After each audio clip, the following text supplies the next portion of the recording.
এই ভিডিওটা হলো আমার 7 মাসের স্বাদের ভিডিও, যেটা আমার শাশুড়ি মা আমাকে খাইয়েছে। তো সকাল সকাল আমার ভাই আর কর্তা কাজে লেগে পড়েছে, চারিদিকটা একটু ডেকোরেশন করছে বেলুন আর ওই ডেকোরেশনের জিনিস দিয়ে। আর ততক্ষণে আমি একটু সুন্দর করে রেডি হওয়ার চেষ্টা করছিলাম।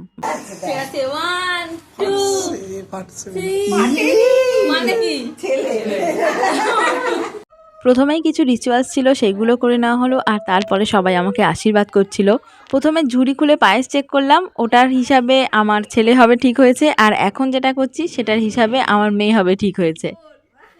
আর দুবার দুরকম রেজাল্ট আসায় আমরা সবাই খুব হাসাহাসি করছিলাম। তারপরে আবার সবাই আমাকে এসে একে একে পায়েস খাইয়ে দিচ্ছিল। আর আমিও যারা ছোট সদস্য ছিল তাদের সবাইকে পায়েস খাইয়ে দিচ্ছিলাম, আর তারাও আমাকে খাইয়ে দিচ্ছিল। এই দিন আমাদের বাড়িতে, মানে কর্তার অফিস কোয়ার্টারে আর কি, একটু ছোট্ট করে অনুষ্ঠানের ব্যবস্থা করা হয়েছিল। আর আমার খুব কাছের কিছু বান্ধবী বৌদি তারা এসেছিল।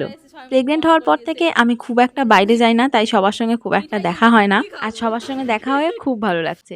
বিকালে আমার জন্য একটা সারপ্রাইজও ছিল, মানে আমি কেক খেতে খুব ভালোবাসি আর কেক কাটতেও খুব ভালোবাসি।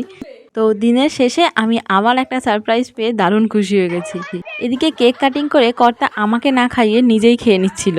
মানে কি আর বলবো। যাই হোক, আজকে সকাল থেকে অনেক খাটাখাটনি করেছে, তাই আজকের দিনের মতো ছেড়ে দিলাম। তো চলো আজ তাহলে আসি, দেখা হচ্ছে পরের ভিডিওতে। টাটা।